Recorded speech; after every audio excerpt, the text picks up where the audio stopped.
This tutorial we will see how to create a restore point on Windows 11. So what will come, we will go up in the search bar and type create restore point, create a restore. So you will say create a restore point came, we will click this option. Now you see, just see this protection settings, this should be on. Sometimes this protection settings are off. When you are off, you will see to create a restore point, this option is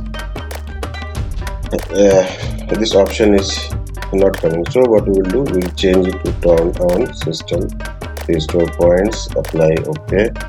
Now we will check we have a restore point or no. See, the restore system files and settings is not available. But what we will do, we will come here, we will click configure. So we will create a, now this option after protection on, we will click create. Now we will write our restore point. I will use the first restore point, or maybe I will put a date, create. Now it is creating a restore point. We will hold for a few minutes, let the system create a restore point. See, the restore point was created successfully. Close it. Now we will check it's created or not. Click on her system restore.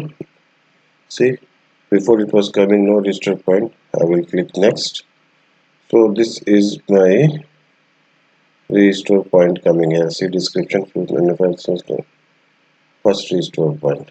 So thank you for watching. This is the way how we create our restore point.